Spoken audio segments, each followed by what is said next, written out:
नमस्कार। Biology online classes में आपका फिर से स्वागत है। आज का टॉपिक है मेगा स्पोरोजेनेसिस।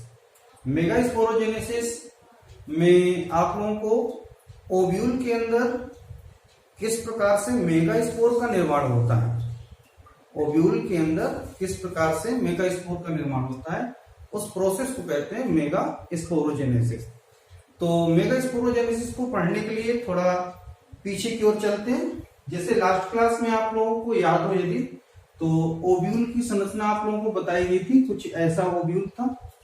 ओव्यूल के अंदर जो डिफरेंट पार्ट्स थे वो सारे आप लोगों को बताए गए। ओव्यूल के अंदर ये जो एम्ब्रियो सैक होता है, इस प्रकार की संरचना, इस एम्ब्रियो सैक का निर्माण कैसे होता है, किस प्रकार से होता है, उसी संपूर्ण प्रोसेस को मेगा स्पोरोजेनेसिस कहते हैं।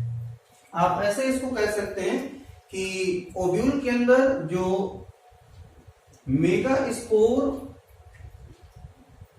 Mother cell, megaspore mother cell होती है, इस megaspore mother cell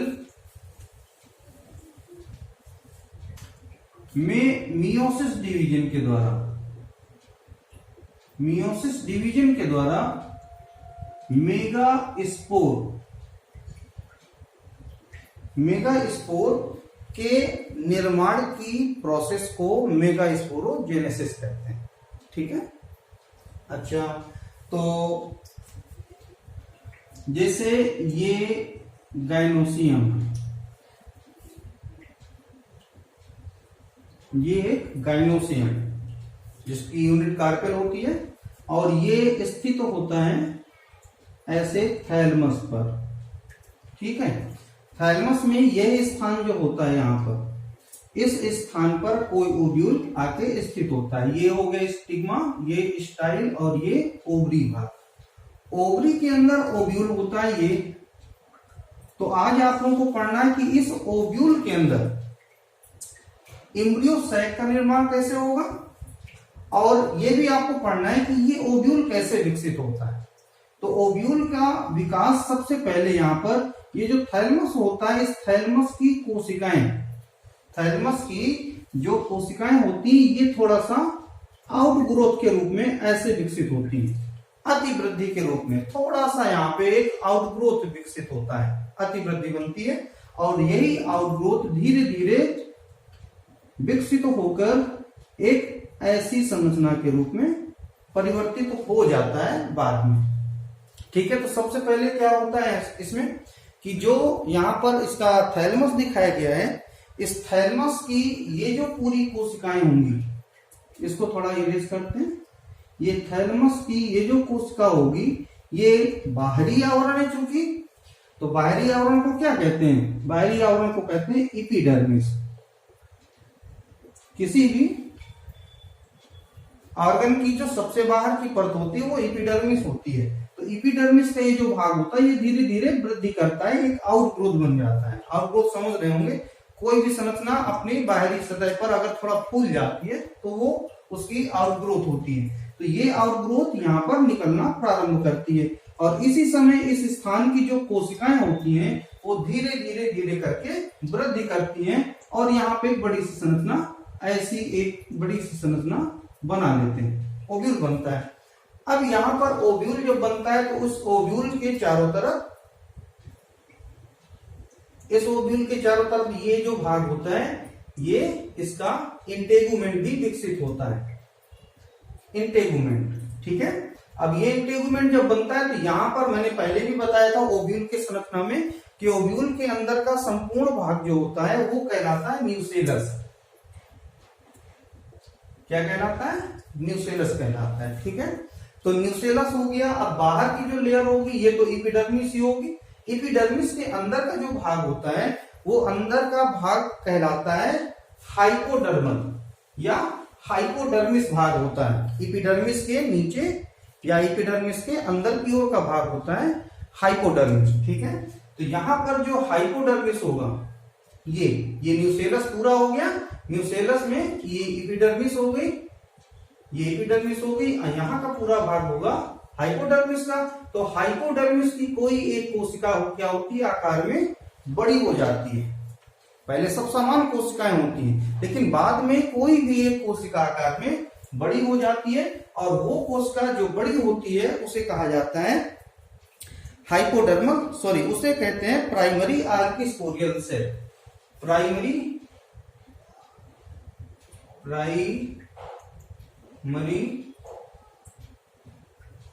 archesporial cell कहेंगे, प्राइमरी आर्किस्पोरियल सेल कहेंगे। अब धीरे से ये प्राइमरी आर्किस्पोरियल अब विभाजित हो जाती है, पुनः 1 से 2 कोशिकाओं में विभाजित हो जाते हैं। तो एक कोशिका तो ये हो गई प्राइमरी आर्किस्पोरियल सेल, इसके बाद यही कोशिका पुनः दोबारा विभाजित हो जाती है, जिससे ये 2 कोशिकाओं में बढ़ती है, ये एक कोशिका और ये एक कोशिका। ठीक है, एपिडर्मिस अपनी जगह पर है, न्यूसेलस अपने स्थान पर है। उसी न्यूसेलस में से कोई एक कोशिका भोजन को एकत्र करके थोड़ा सा अन्य सेल की तुलना में आकार में बड़ी हो जाती है, उसी को कहते हैं प्राइमरी आर्किस्पोरियल सेल। इस आर्किस्पोरियल सेल में 2 कोशिका बन गई विभाजित होने के बाद, जिनमें से एक बाहर की कोशिका है और एक अंदर की कोशिका है। बाहर की कोशिका होती है उसे कहेंगे primary parietal cell, primary parietal cell कहते हैं। बाहर की ओर मतलब एपिडर्मिस की ओर की कोशिका प्राइमरी पैराइटल सेल, और जो अंदर की ओर सेल होती है ये कहलाती है megaspore mother cell, megaspore mother cell कहते हैं। ठीक, अच्छा, अब ये प्राइमरी पैराइटल सेल बाद में विभाजित भी हो सकती है और विभाजित नहीं भी हो सकती है। यदि विभाजित होती है तो इससे केवल पैराइटल टिश्यू बनता है, पैराइटल टिश्यू, जिसका कोई खास उपयोग नहीं होता है लेकिन बनता भी है, और यदि विभाजन नहीं होता है तो ये उसी तरह रह जाती है या समाप्त हो जाती है। अब बचती है जो मेगा स्पोर मदर सेल, मुख्य काम इसी का होता है, मेगा स्पोर मदर सेल का। तो मेगा स्पोर मदर सेल अब ये विभाजित होगी, और विभाजित होने के बाद इससे 4 कोशिकाएं बन जाएंगी, ऐसे 4 सेल बन जाएंगे मेगा स्पोर मदर सेल से। और इस मेगा स्पोर मदर सेल में विभाजन कौन सा होगा, मियोसिस, अर्धसूत्री विभाजन। मियोसिस डिवीजन के बाद ये एक सेल 4 सेल में बदल जाती है। ठीक है, इसका केंद्रक का विभाजन भी होता है, साइटोप्लाज्म का विभाजन होता है। तो यहां पर ये जो मेगा स्पोर मदर सेल है ये 4 सेल में या 4 न्यूक्लियस में, 4 कोशिका में या फिर 4 केंद्रक में विभाजित हो जाती है। तो ये जो बनने वाली 4 कोशिकाएं हैं ये कहलाती हैं मेगा स्पोर। क्या कहेंगे, मेगा स्पोर। तो 4 मेगा स्पोर यहां पर बने। तो इन 4 मेगा स्पोर से ही बाद में इम्ब्रियो सैक का निर्माण होता है। तो यहां पर ये 4 मेगा स्पोर जो बनते हैं, अब ये 4 मेगा स्पोर में से 3 मेगा स्पोर, 4 में से 3 मेगा स्पोर ये जो ऊपर की ओर है, ये वाले, ये ऊपर के 3 मेगा स्पोर धीरे धीरे करके डीजनरेट हो जाते हैं। क्या हो जाएंगे, डीजनरेट। डीजनरेट का मतलब होता है नष्ट होना। ये ऊपर के 3 डीजनरेट हो जाते हैं, डीजनरेट हो जाते हैं, डीजनरेटिंग सेल। और नीचे जो एक बचता है ये कहलाएगा फंक्शनल मेगा स्पोर। क्या कहलाएगा, फंक्शनल मेगा स्पोर। तो ऊपर के जो 3 न्यूक्लियस हैं या ऊपर की जो 3 सेल हैं ये धीरे धीरे करके ऐसे समाप्त हो जाएंगे। डीजनरेट का मतलब ये होता है नष्ट होना। ऐसे धीरे धीरे करके समाप्त हो जाएगा, कुछ इनका अवशेष भाग वहां पर दिखाई देगा। तो केवल क्या बचेगा, एक मेगा स्पोर बचेगा जो फंक्शनल होगा, जो कार्य करने वाला होगा।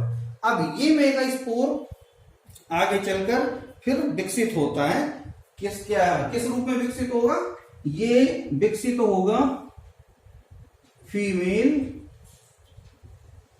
गैमीटोफाइट के रूप में, फीमेल गैमीटोफाइट के रूप में विकसित होता है। अच्छा, अब यहां पर आप लोगों को एक चीज याद रखनी है, पूछ लिया जाता है पेपर में कि इस फीमेल गैमीटोफाइट का या इसी का दूसरा क्या नाम है? एम्ब्रियोसैक।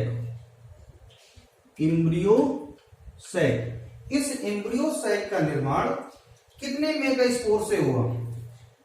मेगास्पोर जो बने हुए थे उनमें से कितने मेगास्पोर इसको बनाने में इस्तेमाल में आते हैं या प्रयोग में आते हैं? तो आपका आंसर होगा केवल 1 मेगास्पोर। देखिए यहाँ पर 4 मेगास्पोर बनते हैं, जैसे बताया था यहाँ पे मियोसिस होता है, मियोसिस के बाद यहाँ पर 4 मेगास्पोर बन जाते हैं, ऐसे बनाया था। ये 4 मेगास्पोर जो होते हैं उनमें से 3 ऊपर के समाप्त हो जाते हैं, केवल 1 बचता है, वो फंक्शनल मेगास्पोर और उससे एम्ब्रियोसैक का निर्माण होता है। मेगास्पोर के निर्माण में यहां पर 3 शब्द आते हैं। एक वैज्ञानिक है, भारतीय वैज्ञानिक है, जिनका नाम है पंचानन माहेश्वरी। पूरा नाम है इनका पंचानन माहेश्वरी, शॉर्ट में कहते हैं पी माहेश्वरी। पी माहेश्वरी नाम है। तो पी माहेश्वरी साहब ने, जो भारतीय वैज्ञानिक है, और इनको नोट कर लीजिएगा, father of Indian embryology, father of Indian embryology भी इनको कहा जाता है। इन्होंने बतलाया था कि एम्ब्रियोसैक के निर्माण में एक केंद्रक, एक न्यूक्लियस, 2 न्यूक्लियस या 4 न्यूक्लियस प्रयोग में आ सकते हैं। क्योंकि बहुत सारी वैरायटी होती है, लाखों प्रकार की प्रजातियां पाई जाती हैं पौधों की, तो सभी पौधों में अलग अलग प्रकार का निर्माण होता है एम्ब्रियोसैक के निर्माण में। तो यहां पर 3 शब्द कौन कौन से हैं? पहला है मोनोस्पोरिक, मोनोस्पोरिक। दूसरा है बाइस्पोरिक, और तीसरा है टेट्रास्पोरिक। टेट्रास्पोरिक, ठीक है। थोड़ा सा सावधानी से अब यहां पे समझना है। मैंने बताया यहाँ पे मियोसिस डिवीजन, जब अर्धसूत्री विभाजन होता है, तो अर्धसूत्री विभाजन कोई भी हो, अर्धसूत्री या समसूत्री, विभाजन की 2 अवस्थाएं होती हैं किसी भी विभाजन की। पहला होता है केंद्रक का विभाजन, दूसरा होता है कोशिका द्रव्य का विभाजन, कैरियोकाइनेसिस एंड साइटोकाइनेसिस। केंद्रक का विभाजन, कोशिका द्रव्य का विभाजन। तो जिस समय इसमें केंद्रक का विभाजन होता है, 4 केंद्रक बन जाते हैं, तो 4 केंद्रक में से यदि एक केंद्रक केवल एम्ब्रियोसैक को बनाने में प्रयोग आता है, तब ऐसे एम्ब्रियोसैक को मोनोस्पोरिक कहते हैं। मोनोस्पोरिक में 4 में से, देखिए यहाँ पे 4 बने थे, 4 में से यदि केवल एक भाग लेता है तो वो मोनोस्पोरिक है। और यदि 2 केंद्रक भाग लेते हैं, मतलब यहां पर यदि 4 में से केवल 2 डिजेनरेट होते हैं, ऐसे 2 डिजेनरेट होते हैं और 2 न्यूक्लियस शेष बचते हैं, तो यदि 2 न्यूक्लियस एम्ब्रियोसैक बनाते हैं तो उसे कहेंगे बाइस्पोरिक। और यदि यहां पर चारों केंद्रक प्रयोग में आते हैं एम्ब्रियोसैक बनाने में, तो यह टेट्रास्पोरिक कहलाएगा, ठीक है। पर ज्यादातर क्या होता है कि मोनोस्पोरिक होता है, एक केंद्रक ही इस्तेमाल में आता है, शेष 2 बाइस्पोरिक और टेट्रास्पोरिक कम पौधों में पाया जाता है। इसलिए जो एम्ब्रियोसैक होते हैं वो ज्यादातर मोनोस्पोरिक होते हैं। तो मोनोस्पोरिक में एक न्यूक्लियस, ठीक है। अच्छा, इसके बाद ये जो एम्ब्रियोसैक बनता है, इस एम्ब्रियोसैक का भी डेवलपमेंट होता है, और इस डेवलपमेंट को, एम्ब्रियोसैक के डेवलपमेंट को आप नेक्स्ट वीडियो में देखेंगे।